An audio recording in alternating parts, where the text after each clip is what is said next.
Hello and welcome back. This is the week 3 lecture. So last week we talked about the rise of Hollywood, the real establishment of what we now think of as the American movie industry. So we're moving ahead this week and we're talking about sort of peak Hollywood, or the point at which it really becomes sort of a dominant force. And this also coincides with the real rise and flourishing of silent films. So the chapter I wanted you guys to read for this week is called The Heyday of the Silence. So we have moved into the 1920s now. We sort of were getting here last week. We were talking about developments that happened in the 19-teens into the 20s, but now we're a bit further into the 20s, and a lot of things by now have become established, more standardized, technology has advanced, and we're going to talk a little bit more about the Hollywood style and how it comes to really dominate not only filmmaking in the US, but like we mentioned last week, it also has a big influence abroad in other nations. So just a few things to note about sort of peak 1920s silent cinema, because that's where we are now, and there are several things that have really combined to make movie-going quite an experience. In some of the ways that we're starting to think about seeing movies in theaters by the 1920s, some of that sort of built-in movie-going experience should seem very familiar to us as modern viewers, because a lot of what became established in the 20s is still very true today. So I mentioned a few of these things last week. Now, some of these characteristics are unique to silent cinema, particularly the way music interacted with the film. So I mentioned this a little bit in last week's lecture. We said that there was usually some kind of musical accompaniment to go along with the silent film. And depending on what type of movie theater you were in, you might just have a single piano player or organ player. You might have a small ensemble, or if you were in one of these really big, ornate movie palaces that started to really proliferate during the 1920s, these were really big facilities that had, room for entire orchestras. So you might get a full orchestra playing music. You would also have sound effects and other things that were either created right there in the theater or might have been added in later. So you had an auditory experience even though you were watching silent films. Music was important, and there could also be additional sound effects that you could experience in the theater. So we've mentioned that. Also, something that's important just about the overall sort of quality of movie-going by this point is that a lot of things had improved technologically. So we had big advancements in film stock. We had advancements in terms of camera and projector technologies. So we no longer had that flicker effect that you might have noticed in some of the really early films that we watched back in week 1. Where the image doesn't always seem super stable and you can sort of see a flicker as you watch. That can especially be true when we're cutting from one shot to the next. That was largely gone by the 1920s. They had smoothed out editing, cameras worked better, methods of projection were better. Also, movie screens had gotten bigger. Again, by the 20s, modern movie theaters had really taken off. So we had bigger screens, better tech, and it all combined for a much better picture quality. And we didn't have such a rough viewing experience like we did with some of those really early works from the early cinema period that we've looked at from the 1890s and even the very first years of the 1900s. And also, something really kind of interesting and almost paradoxical when you first think about it is the fact that a lot of these big silent movies of the 1920s could achieve a really epic scale and a huge expansive scope, at least in part because they didn't have to worry about capturing dialogue and other sort of aspects of sound that were not yet possible. So because they didn't have to capture characters talking, they were very much capable of capturing these grand vistas, these great panoramas, these sort of majestic shots, often maybe involving a lot of extras. Notice this in The Four Horsemen of the Apocalypse, a silent film from the early 1920s. It might seem primitive in some ways, and it's obviously missing a lot of things that we would expect in modern movies, but notice that it does have an impressive scale and scope. It's a big movie in terms of like the story, the scope of the story, the fact that we change locations, we have the backdrop of World War I, we cover a lot of time, so we see a lot of things happening, but there's also some epic action. And we have some grand shots featuring really elaborate sets, and in some cases, pretty complex camera work. So that's why some people would argue, historians would argue that film's kind of modern. It's kind of looking ahead to more modern techniques because it does achieve this kind of epic scale. And that would become more and more common throughout the 20s. And part of that was that, they didn't have to worry about some of the sound elements, so they could really focus on grand action, big shots, lots of things happening. But we're also seeing advancements in stuff like art design, set construction, cinematography, or camera work is continuing to sort of move forward. So we just see more possible. And this is really where we kind of get this notion of a movie being this sort of larger than life, grand spectacle that sweeps us along, not just because of the story, that's obviously part of it, but also because it's big, right? And there's lots to look at, and there's an auditory element to it. We like being in the theater where we can hear music or other types of sound, and the action is sort of larger than life. It's on a really big scale. We have great landscapes or, people doing heroic deeds. And, we still have a lot of these kinds of notions or ideas about going to the movies, right? Now, of course, all types of different movies play in theaters.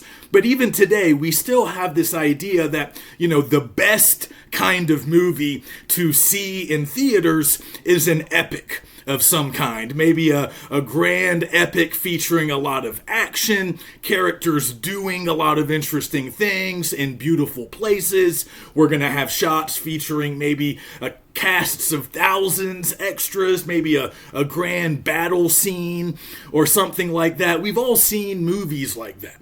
And we often like to see movies like that in the theater, where we get the huge screen, we get the surround sound, we're in a very comfortable seat, it's dark, it's a very immersive experience.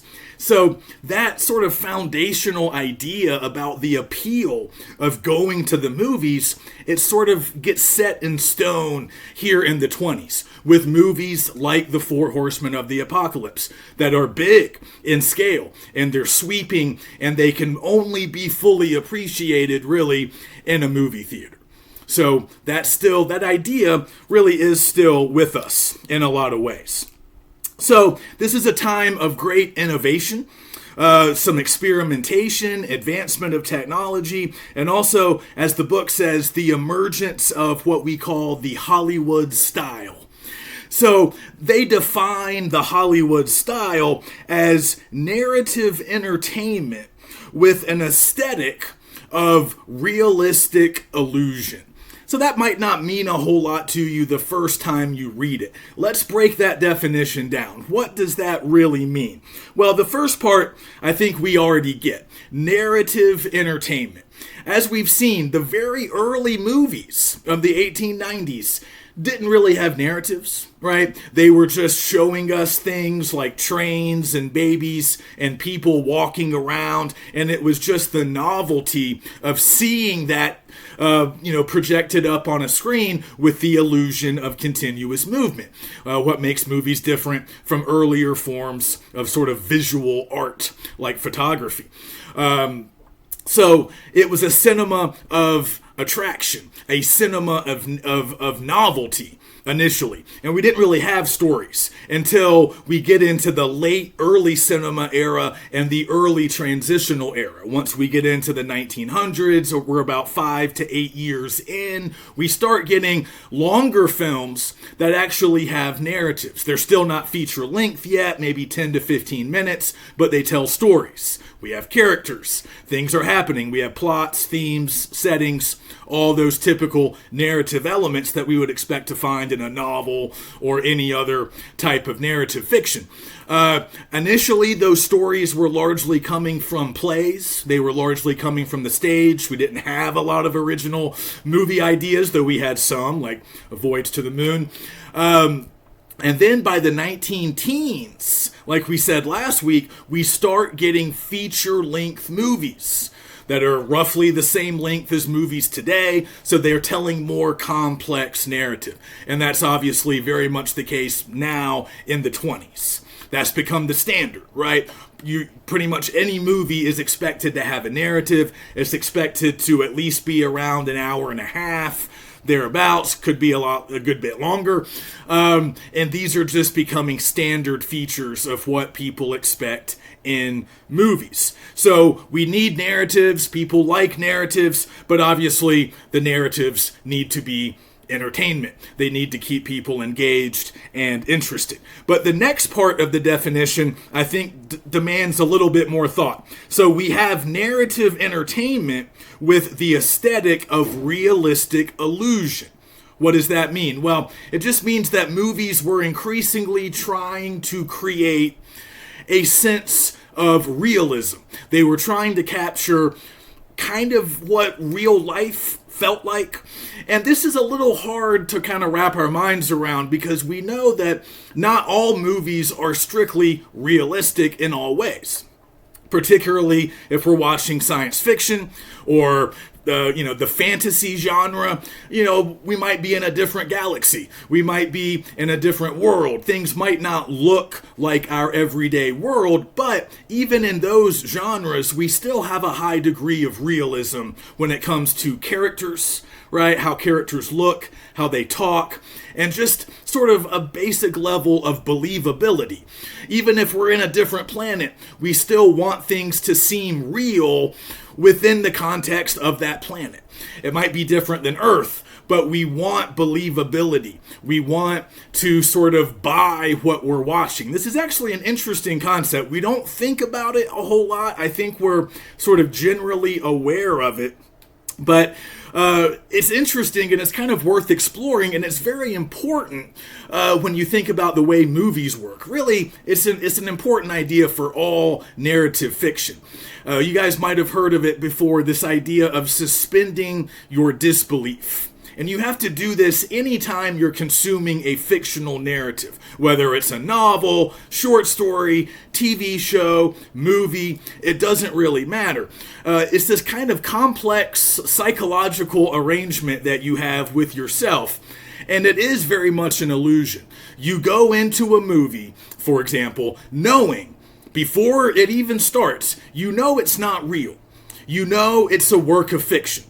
Okay, you know it's made up. Some screenwriter invented these characters, the plot. Now, of course, some things can be based on real events, but a lot of movies we watch are complete works of fiction. And we know that. We know that going in. So we know that everything we're about to watch is not real. These are actors, okay? This stuff isn't really happening. We know that. But in order for us to enjoy the movie, we have to kind of forget about that knowledge. We have to suspend our disbelief. We have to sort of get rid of the fact that we know all of this is fake. All of this is made up. Because if we fixate too much on that, it kind of ruins the experience. In order to be immersed, in order to be engaged in the movie, we sort of have to accept it as real. At least we have to pretend for the 2 hours that movie is playing, right? We have to invest in the characters. We have to care about what happens. And again, these are made up people in made up situations, but we have to sort of take it as real, or at least representative of real life. We know these characters aren't real people, but we want them to seem like real people. This is one of the most common criticisms people make when they don't like a movie. They basically attack the realism. They say, oh, he would have never said that. A character like that never would have spoken like that, or he never would have done that thing or said that line, right? We attack the believability of what we just saw. That would never happen. That's outrageous. And we often don't like that as viewers because it feels like the movie isn't capturing a realistic portrait of whatever it is that it's about. So we kind of demand a level of realism no matter the genre. We want it to seem real, even though we know it's not real. And we want it to sort of affect us as if it was real.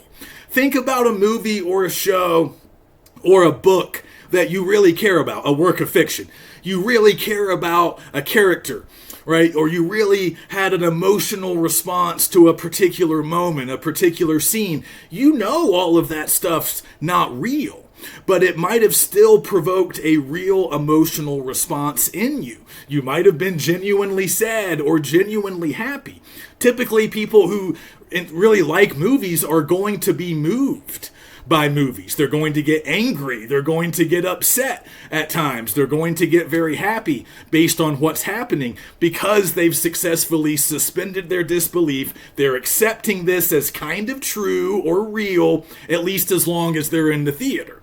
And then the idea, traditionally, is once you leave the movie, or once you turn it off, or close your browser, you kind of shift back into your way of thinking before the movie. You're back to treating it as a work of fiction, right? And you can still talk about how much you like it, how effective it was, but you can sort of get some distance from it once it's over. But while you're watching, you're supposed to be immersed in that world, so it has to register as somewhat authentic, somewhat real. And that wasn't always the case before the 20s. A lot of movies weren't really trying to capture any level of realism, but that becomes the standard by this era. And that's what most mainstream movies, not all movies, but that's what most movies will continue to strive to do. So it's a realistic illusion, and we're sort of participating in our own illusion. We know what we're watching isn't real, but we kind of want it to be.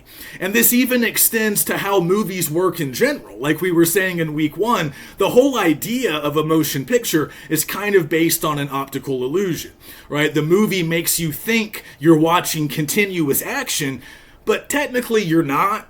I mean, if you're watching a movie projected in the traditional way using film, you're really just watching a series of individual images passing before a light source, but they're moving so fast, and the cuts between the individual shots are so seamless that it looks continuous, but it's really not. It's an illusion, and we know that, but the illusion is so convincing we can really live inside of it and enjoy it. And that also extends to just the overall nature of a fictional narrative. We accept the illusion, we enjoy it, at least as long as it lasts, and we want it to seem real. So yeah, that becomes true really regardless of the genre, regardless of what type of movie it is. There's always going to sort of have that Hollywood style. An entertaining narrative combined with this overall realistic effect.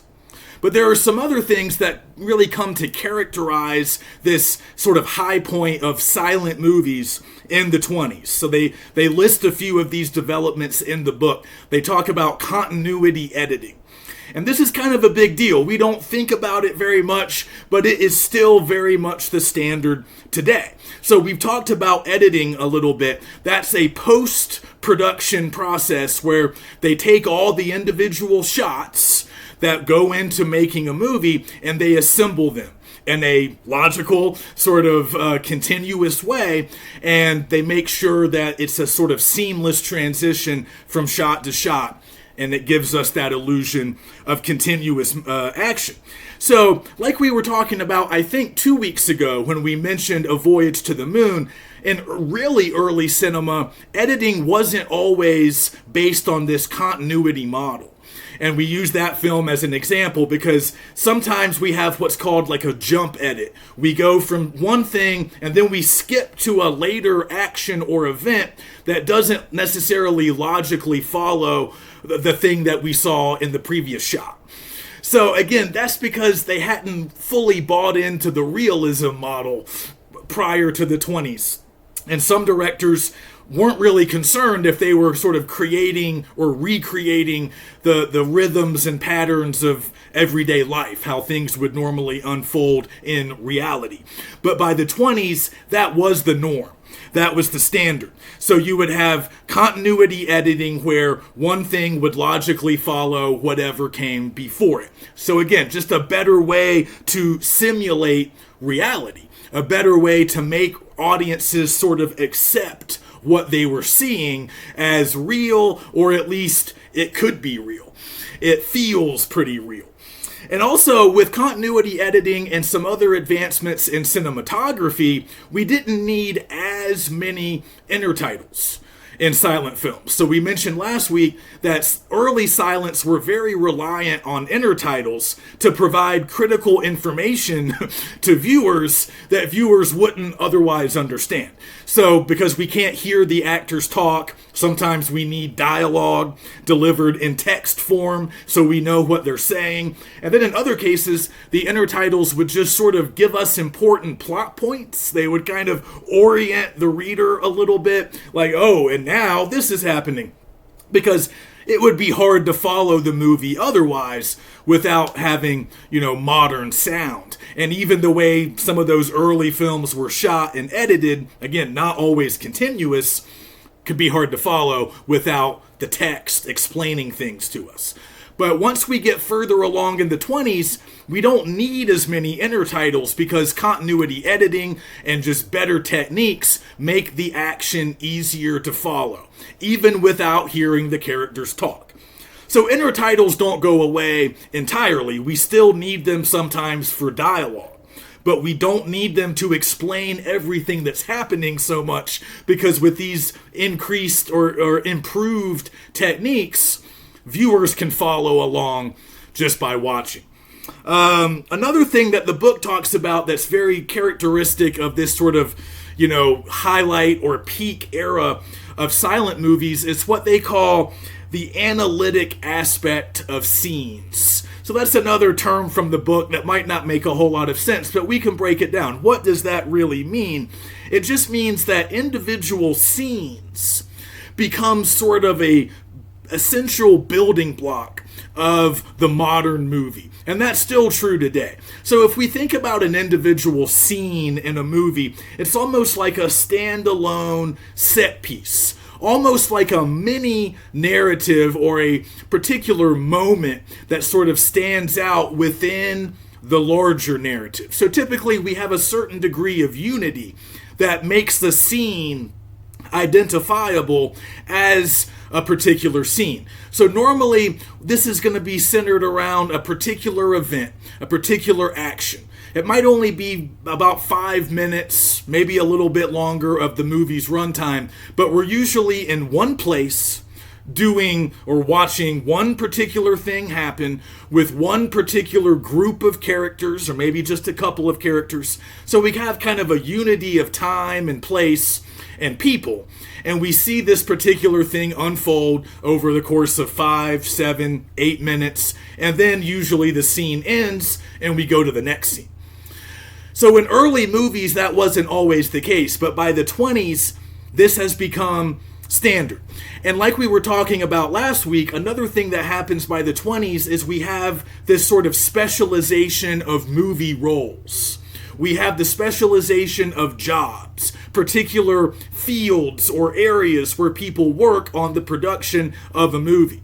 So the way scenes start to get constructed and filmed are very much based on what all of these different people are doing.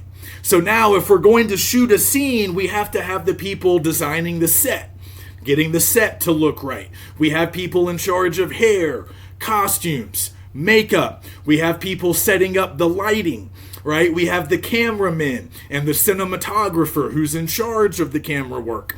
We have all of these different people doing their parts to create the scene. We obviously have the actors who will appear in the scene. We have the director who is in charge of the whole operation. We have the screenwriter who wrote that scene. So this is really just the standardization of movie making practices that we still have today. And we still think of individual scenes as kind of a basic building block of a movie. So when we're analyzing a movie, we're often going to pick out some individual scenes that we can really sink our teeth into, think about more, and talk about more. And that becomes easier to do once we reach this era.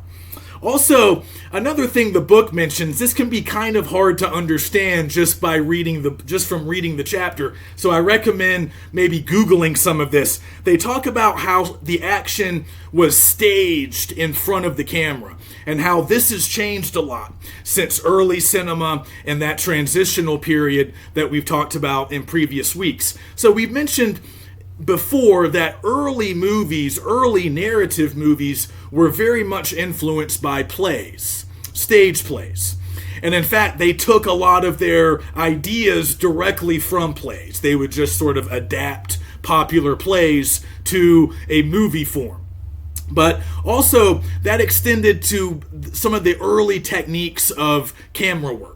So if you notice, a great way of looking at this is to go back to the Great Train Robbery in week 1, and you'll notice exactly what I'm talking about. Everything is shot in front of the camera in a very theatrical manner, right? It looks very much like the action would look in a stage play.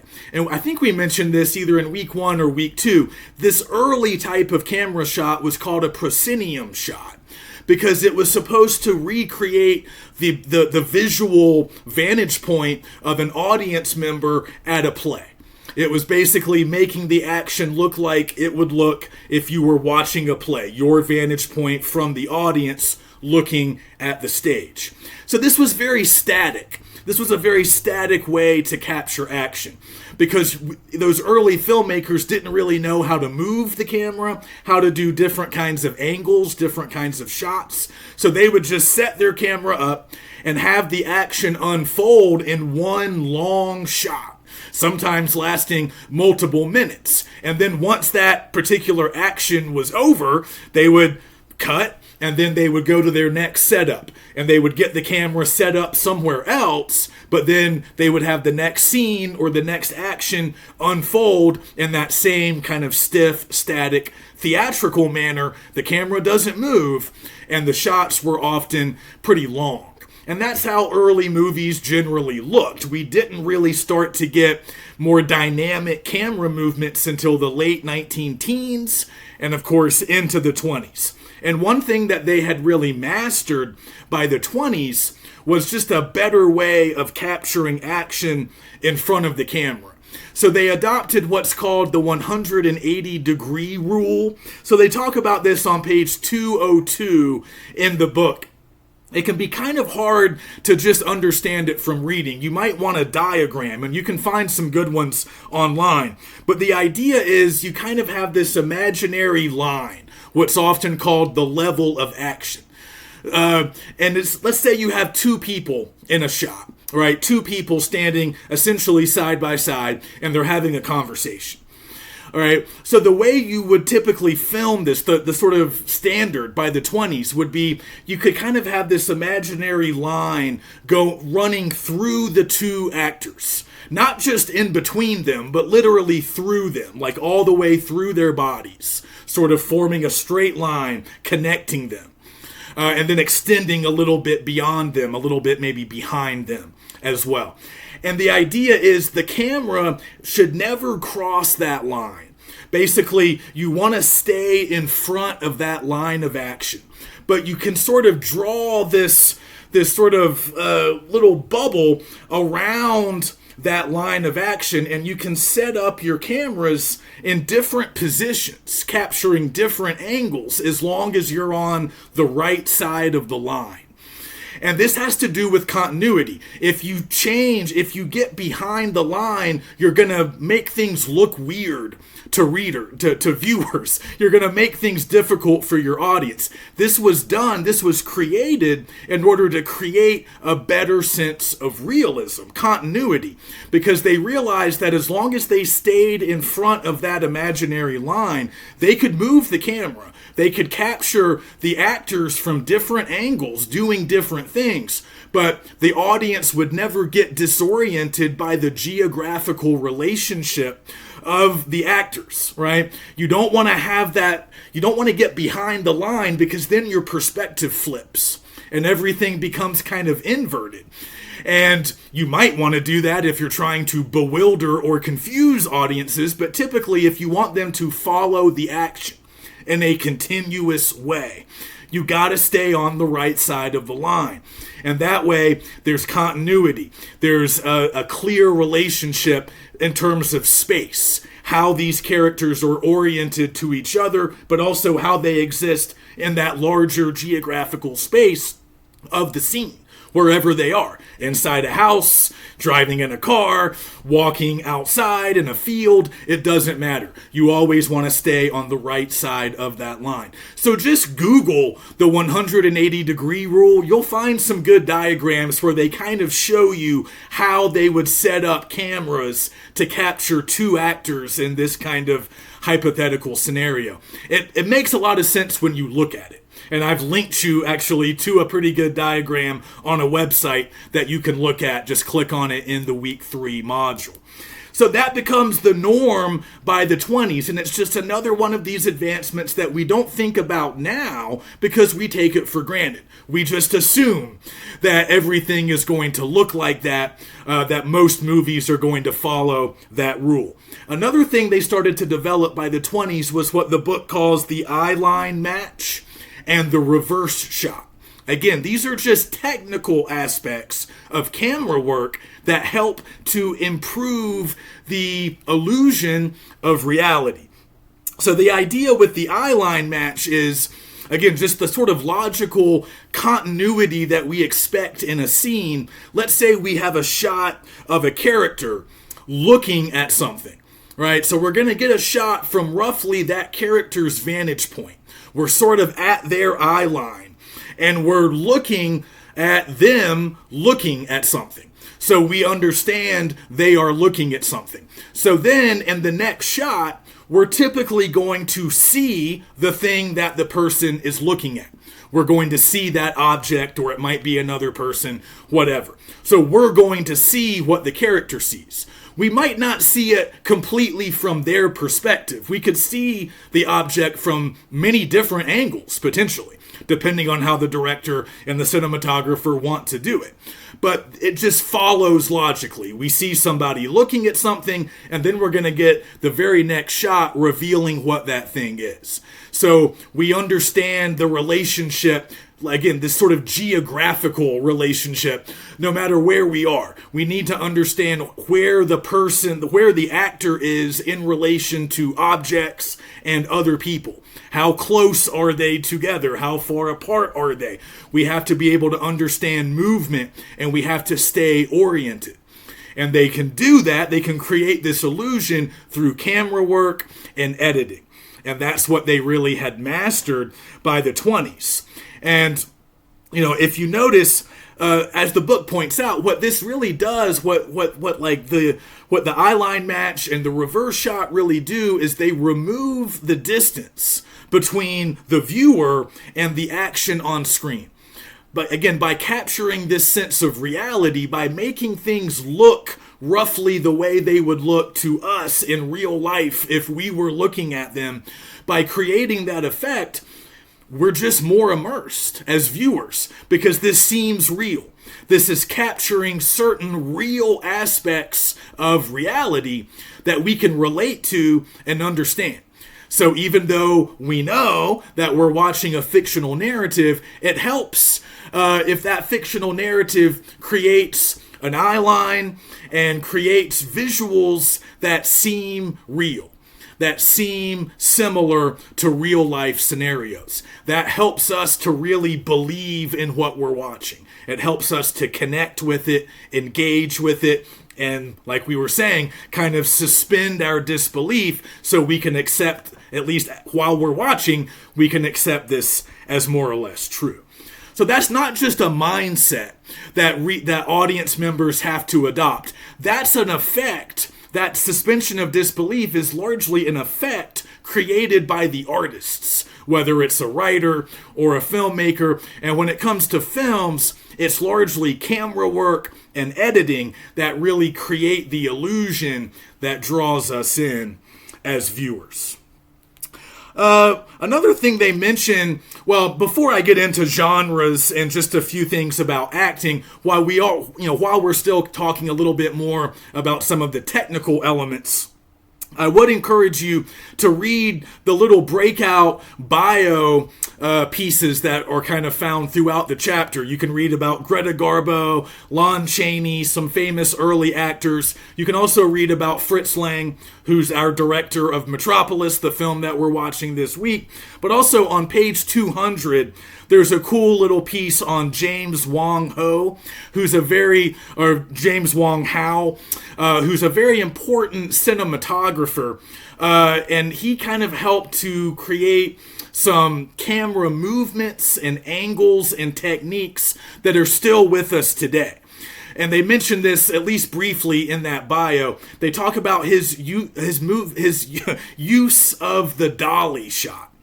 And a dolly, again, you can Google this if you want some images, if you want some pictures, but a dolly is just a wheeled cart, usually on some type of a track. And they would mount the camera on the dolly, and then they would have grips push the dolly so you could achieve camera movement. And Howe is one of the first cinematographers to use that technique, which would become standard in almost all major Hollywood productions. So that created a sense of mobility.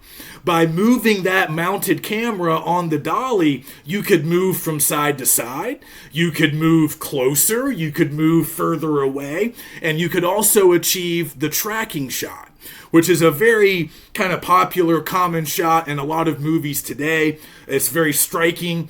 Audiences typically notice a good tracking shot because that's when the camera is sort of following a character as they walk or maybe drive or move along within the frame that we're watching.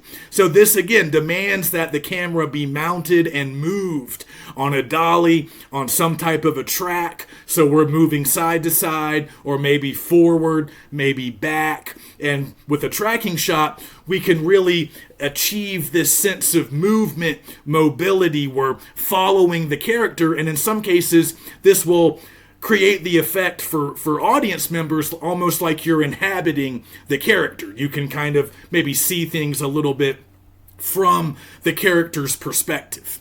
So I've included a couple of famous examples of tracking shots in this week's module, just so you guys can get a better sense of what they look like. And by the 20s, again, we're starting to really develop a lot of these techniques that we still see in movies today. Another thing that's important about the heyday of the silence is that we get the development of unique movie genres. And we still have many of these genres today.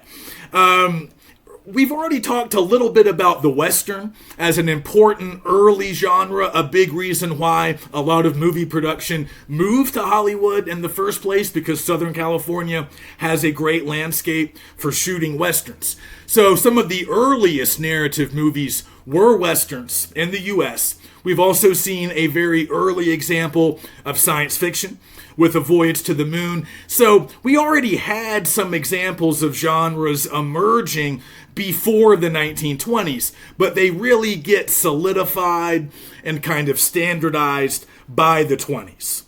So they mention some of the really popular genres that were common amongst silent films. So they mentioned the melodrama, which they describe as sort of the descendant of 19th century plays. that often involve, clear heroes and villains, sort of sensational plots with sort of improbable events, but also many stories that kind of centered around family life and love, courtship. Sometimes these would be referred to as women's pictures because they were often thought of as appealing mostly to a female audience, although that's not always necessarily the case. But these were very popular really up through the 1950s, maybe even early 1960s. They weren't just a silent movie genre, but they got big during the silent era and continued to be a recognizable genre once we move into sound. That's also true of comedies. So you guys might be familiar with some of the more famous comedians or comic actors of the silent movie era. Buster Keaton, Charlie Chaplin. I've posted some links so you guys can check out some of their work. We're not actually watching any of their movies as our required films, but I just wanted to give you guys some exposure if you want to see some examples of popular comedies from this period. So a lot of their work would center around physical comedy, what we might call slapstick comedy, but there were other types of comedy as well. Society comedies, comedy of manners. Those got kind of popular in the 20s and 30s and would continue to be popular into the sound era, which was also true of Westerns. But there were still a lot of movies that didn't comfortably fit in to genres. You might even think that way about The Four Horsemen of the Apocalypse. I mean, it's kind of a melodrama. It's a little bit of a war movie. Like, it does have some elements of a war movie. The war does feature pretty prominently in the plot. But I would say a lot of the plot is driven by love, family relations. That's very true of a lot of melodramas of that period. But again, it's an epic, sweeping story that really encompasses a lot of different genres. It has some action stuff, some war movie stuff, some lighter moments, some romance, some tragedy. So you still had a lot of movies that were kind of hard to define, but we have the emergence of these clear genres. And see, those were important for the big studio heads, the big business people who were running the Hollywood studios. They wanted to know what genres were the most popular and the most marketable, so they could make sure to produce a lot of those kinds of movies. So if they found market research that showed that comedies were really doing well with audiences at that time, well, the studio would probably want to make more comedies in order to meet that demand and profit from it. So yeah, there's some other kind of interesting influences that are coming into the U.S. during this time, other national cinemas, and some of our filmmakers are watching those films and maybe getting influenced from stuff coming out of Germany, France, the Soviet Union. So if you guys are interested in that stuff, you can read more about Soviet montage or German expressionism, which is actually related to Lang. And he kind of works within that field because he is German and he starts his film career in Germany. Soviet montage is very interesting. It's very different from the Hollywood style, but we still have the idea of montage. If you're interested in that, if you see it in the chapter and you want to know more about it, you can Google it. We still have montages. Like in modern movies, like that's a pretty common technique, but the Soviet filmmakers kind of had a different approach to narrative and they were doing some different things. But the idea of montage definitely immigrated and we adopted it kind of in our own way. But that's a technique that is still with us.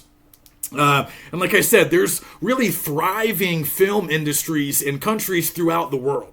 We're mostly focusing on the U.S. and here, but this week we are watching Metropolis, a German film directed by Lang, before he comes to Hollywood. He eventually comes to Hollywood and starts making American movies, but this is before he does that. But also, in India, in Italy, France, Germany, really thriving film industries, and people really like movies, so there's a lot of stuff going on in those countries as well. Just a quick note on acting, and then we can spend the rest of lecture talking about Metropolis.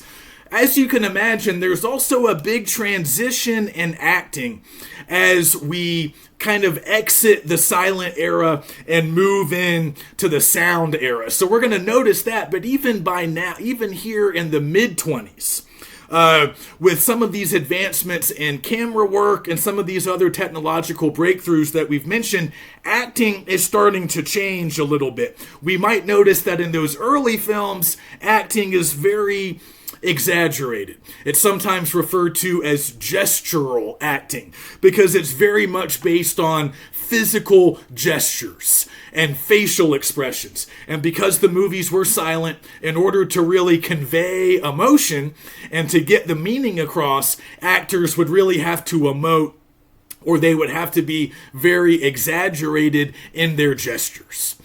But even before the end of the silent era, we start to move a little bit away from that, and we start to move towards a more naturalistic acting style that might just be referred to or thought of as more realistic, really capturing more how real people behave, talk, and interact.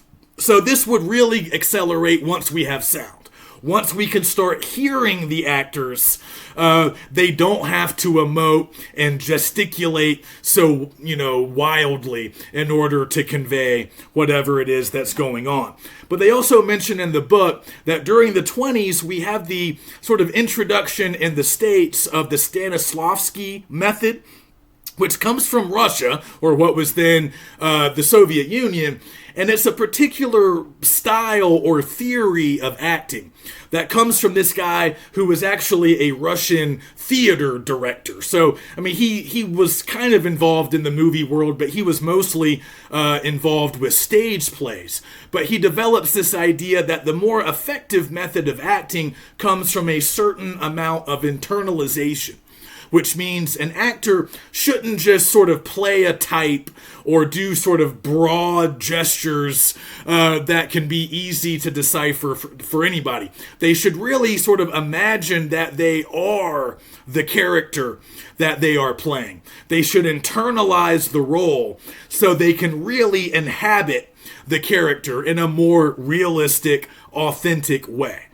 This wasn't the way acting had really been thought of before. We had great stage actors, we had a long tradition of acting as a profession, but generally they were playing types. They were doing things that weren't so much about, how would this character really feel at this moment? It was more about projection. It was more about, getting the lines right, projecting emotion, being sort of engaging and entertaining with your ability to gesticulate. And realism wasn't always the number one goal. As we're seeing with so many other things, that's changing by the 20s. We're moving away from that overtly theatrical, over-the-top style, and we want something that's closer to real life. So we want actors to really have a sense of what their characters would do and how their characters would talk and how their characters would feel. So eventually, this method kind of, migrates to the U.S. largely through Russian immigrants, people fleeing the Soviet Union, coming over here and sort of bringing the method with them, refugees, who would sort of set this up in a lot of acting studios and acting schools on the East Coast, and it would eventually become known in the U.S. as method acting. And we'll sort of return to it in several weeks when it becomes a little bit more popular in Hollywood. But pretty soon it becomes a very common method that a lot of actors adopt. So sometimes we kind of think of it as like the actor staying in character all the time and sort of being a little bit eccentric about it. It doesn't have to be that extreme, but there is this idea of internalization, right? Really imagining yourself as the character, at least during the film production. Hopefully you can be yourself again once you go home. But also in the 20s, we see the development of sort of the modern Hollywood star system, where actors really start becoming celebrities. So we talked about this a little bit last week with Valentino, our star of the Four Horsemen of the Apocalypse. He becomes one of our first big movie stars during the 1920s. And it's not just about people watching his movies, right? He also gets talked about in the gossip columns of popular newspapers. We start having publications devoted just to movies. We still do. Magazines that you can subscribe to that are all about movies. And back then, a lot of them also centered around the personal lives of movie stars.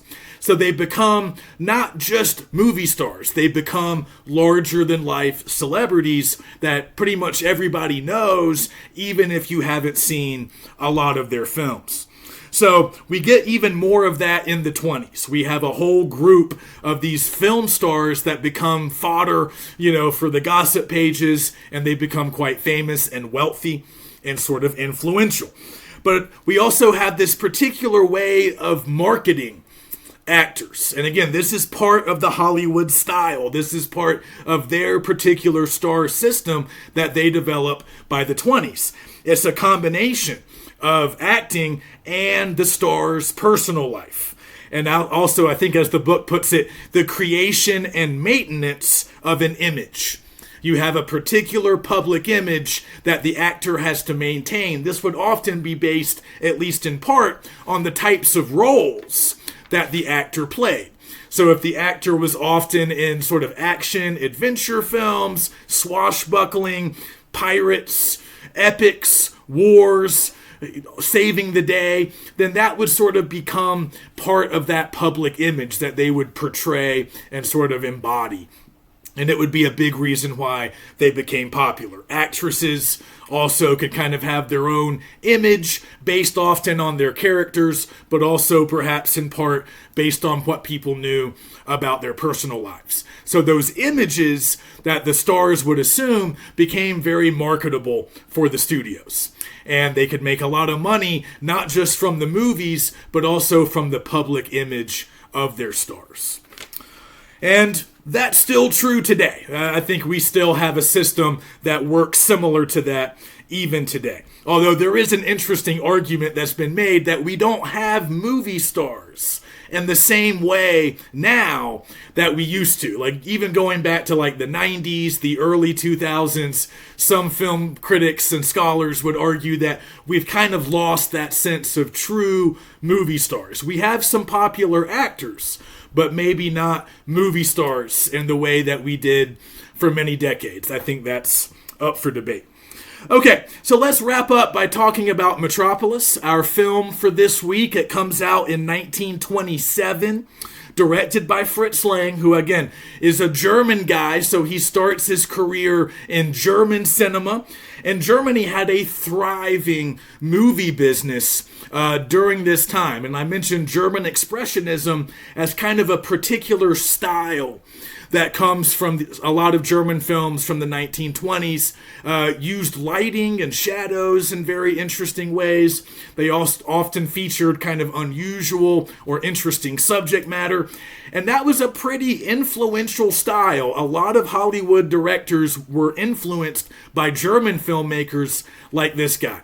And American films would borrow certain techniques, especially involving camera angles and lighting, from German Expressionism. You would start to see some of those traits pop up in the 30s and 40s in American movies. So the style kind of lives on, and Lang was a practitioner of it. But here we have an early example of science fiction.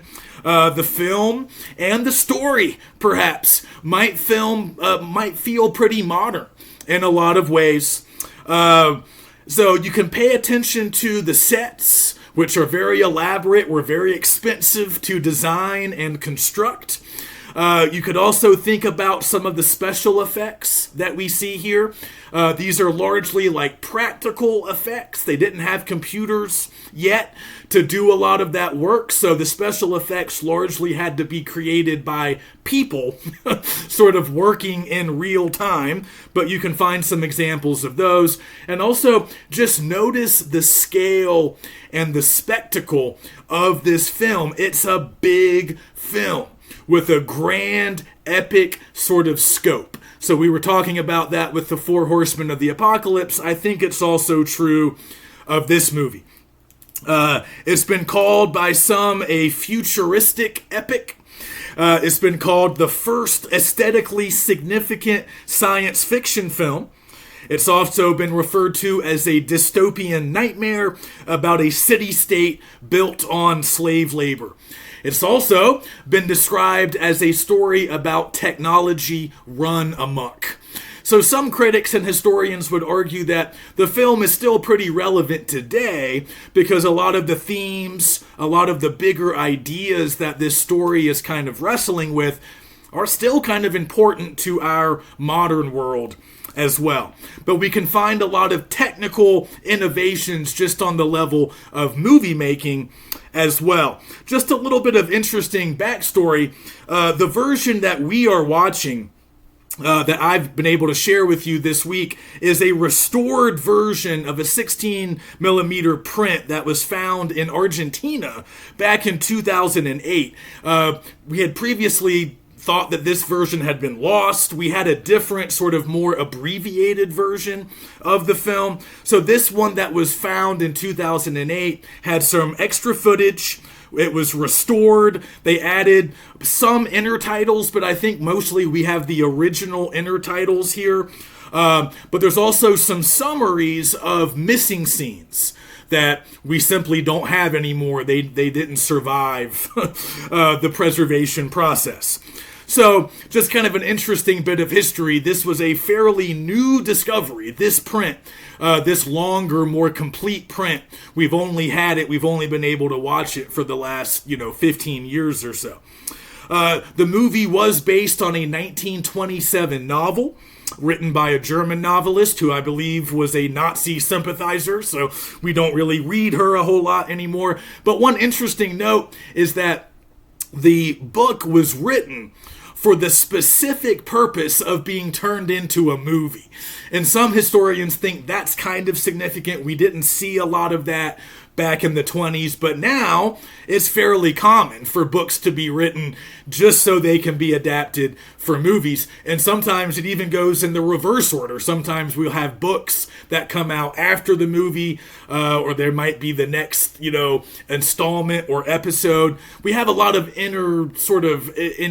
intertwined sort of relationships now between books and movies, and that's really been around for a long time, but this might have been one of the first times a book was written specifically for the movies. Just a few key motifs or features that you might want to look for or think about more, analyze while you're watching the movie. You can think about the idea of doubling. Some of the characters almost have like doubles or doppelgangers in the film. So you can kind of notice that, particularly the Maria character. We sort of have a sense that she kind of exists on two levels. We have the human Maria, who Frater, our main character, protagonist, falls in love with. But then we have the robot Maria. She's referred to as Maria in some cases, even mistaken for the real Maria, but she's of course not human. She's the machine. And even Frater might have sort of a double in the sort of virtuous worker figure of Georgie. They're kind of similar. They occupy different social stations, and they can sort of be interesting mirror images of one another. There's also a lot of psychological complexity, a lot of biblical undertones that you might be able to detect. Water, fire, we have a flood, we have a sort of burning the witch at the stake sort of moment. But also just maybe be impressed by the scale and scope of a movie like this made in the 20s. Lang was very influenced by the skyscrapers of New York City. So when he was creating his sets and his overall sort of visual aesthetic here, he was trying to capture kind of a futuristic, super modern city, and he thought New York kind of had some of that in the 20s. They had some of the largest skyscrapers, probably the largest at the time, in the world. So he visited New York, was really taken by that visual effect, and tried to sort of recreate it here. But he's also influenced by some earlier films from other places. Earlier in the 20s, there was an Italian version of The Hunchback of Notre Dame that came out, I think, in 1924, that he took some influence from in terms of how he was staging stuff and the overall look of it.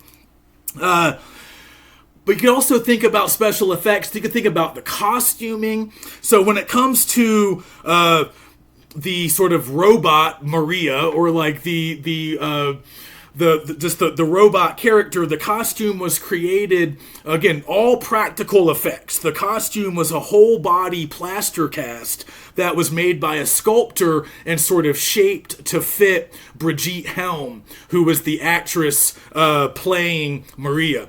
So it's made to appear metallic, but I think it was actually made out of some kind of plastic.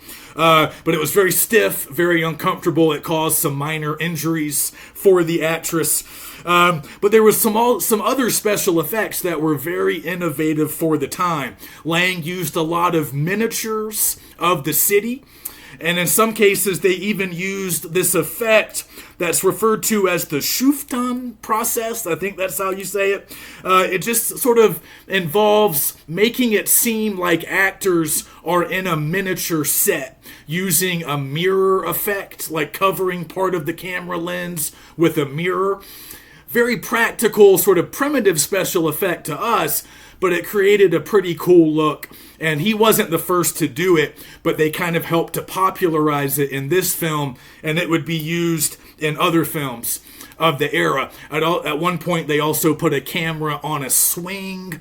So just doing cool new stuff with set design, miniatures, and also camera movement and different effects that would create different kinds of shots and visual sensations for viewers. People still think the story is kind of relevant. This idea of a society sort of ruled by wealthy sort of like businessmen, and they sort of have this advanced technology, in this case the creation of this humanoid sort of robot. They lose control of the technology. The tech sort of runs amok and leads to widespread social problems. Depending on how you feel about some of our technology today, you might think that we are experiencing maybe a reduced version of some of what we see in the film. Some people think the film is kind of prophetic, kind of predicting things that would later happen in highly industrialized, technologically advanced societies. You know, great inequality, exploiting workers, certain powerful people sort of doing whatever they want, and everybody else suffering. These were themes that, we might think they still matter now, but they definitely mattered in the decades leading up to to World War II. I'm getting my wars mixed up. In the decades leading up to World War II, a lot of people were worried about some of the things being depicted in the film. And now scholars look back on Metropolis and think that, especially with some of those shots we have of like orderly formations of people marching in these really rigid, symmetrical patterns. Some people see kind of a prediction of the Nazi Party rising to power. And of course, that is happening in the years to follow this movie, and Lang was there for a lot of that. So maybe he's sort of anticipating or predicting future developments. We can read it that way, but we can also just enjoy it as a great epic sci-fi movie. And kind of like I was saying weeks ago with The Voyage to the Moon, even if you've never seen this movie before, you might recognize certain images, certain aspects of the overall visual aesthetic, the set design, the way buildings look, maybe even the robot, some of the scenes of the workers like toiling underground. A lot of that stuff has gotten sort of attached to popular culture, sometimes without context, sometimes without even really being connected to the movie. You might have seen some of these images before, whether it's in like music videos or other movies, TV shows, comic books. these have become kind of popular reference points, and they've been used by other sources of media over the years. So much like some of these other early films, you might recognize something that you saw in some other medium, some other place, and now you realize, oh, that came from Metropolis. So hopefully you enjoy the film. Let me know if you have any questions, and I will see you next week.